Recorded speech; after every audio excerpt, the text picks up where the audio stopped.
Sean from Middle Grounded. I made this video before, but the lawn crew showed up, so it got really loud. We're going to talk about what it would be like to live with Lorne Armstrong. Spousal paranoia occurs in more marriages than you think. A lot more frequent.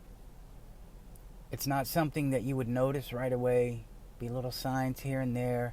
Maybe some harmless questions like, "Hey, I tried to call you for like 20 minutes. Where were you?"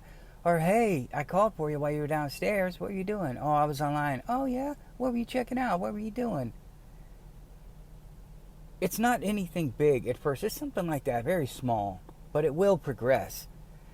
So much so, as Ramona told Lorne so many times, so much so, that just like Lorne goes back to Paula, goes back to Amanda James, he goes back to all of these situations in his past, and he starts reanalyzing them and starts trying to figure out what kind of slotting was going on or what kind of plot to destroy him. Looking back at NBC, that entire freaking saga to him was nothing but Xavier Von Erich and Chris Hansen making $100,000 an episode, doing it for the money, not for the right reasons. That's a classic sign of paranoia. We know Lorne's paranoid, but it goes much deeper than that. A lot of times they think if they get married it'll be better, which is why Lorne married Winnie. Because he thought once they got married, all of this slotting and cheating and having guys around was going to go away. But instead, it only increased his attachment to her, and his paranoia increased because of it. If you are married to someone with spousal paranoia, it could be further into the relationship than you would like when you find this out. But because you love them, you are willing to work through it, and you start to do irrational things yourself. If someone is accusing you of infidelity, they might want you to call them a couple times a day. Maybe. Who does that sound like? Allow her to track your location. And I use her because I'm a straight man. I was married to a woman, and that's what I'm doing. So you would be soon letting her read your text, listen to your voicemails, maybe check your emails, even your work emails, and it would only get worse.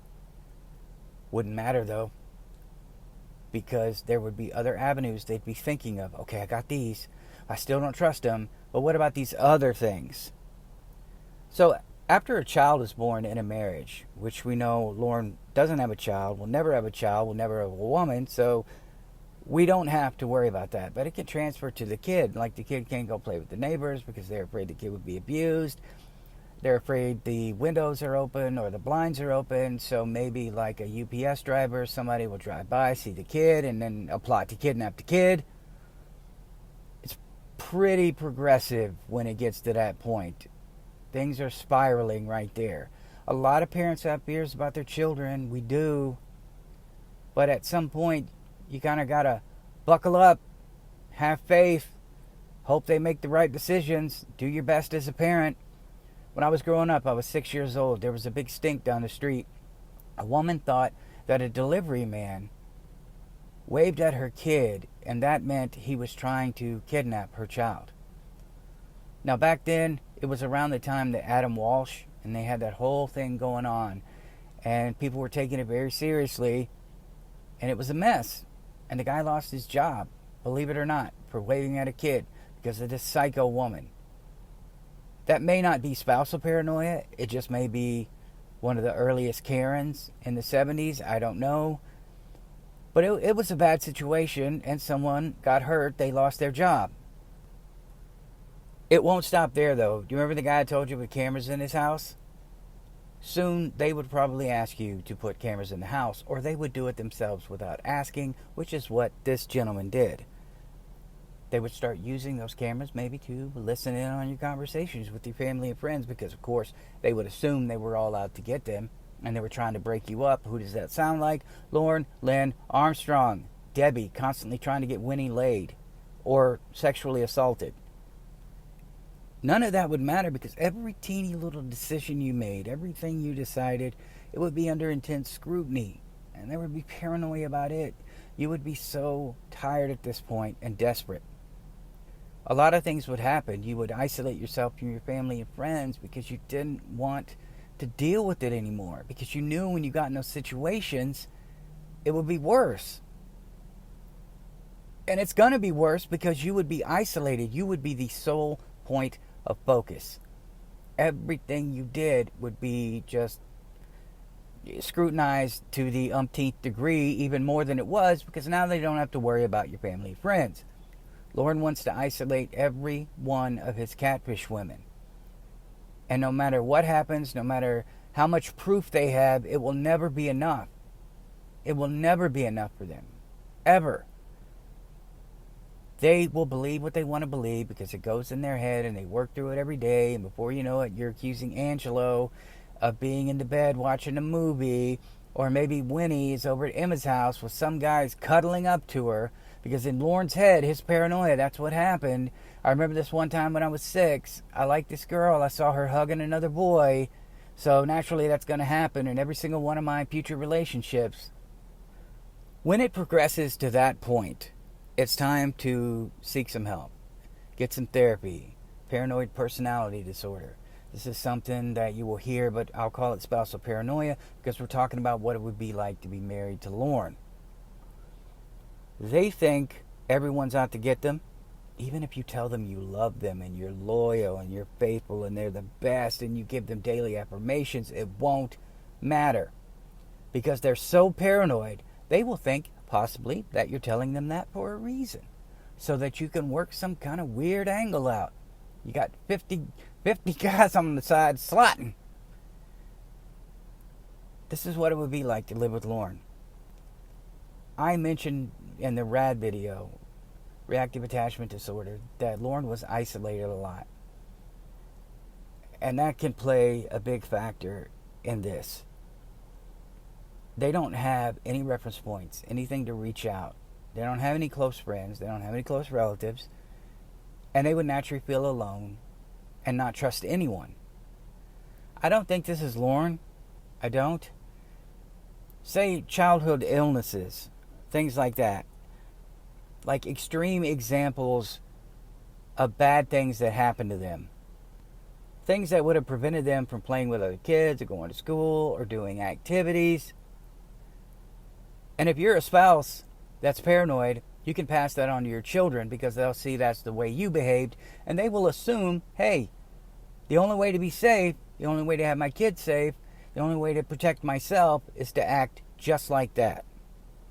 It's not just the spouse, though. It's also the boss at work. Your friends and family, they like to talk about work at home and home at work, and they separate those two. It's a clever plan. Not a lot of people do it. I don't like to bring home to work unless someone asks me, hey, how are your kids? They're doing great. Merrick's in whatever, and, Amy's in this. But I don't like to bring it in there. They will, though. They'll talk about their home, and you usually hear about infidelities.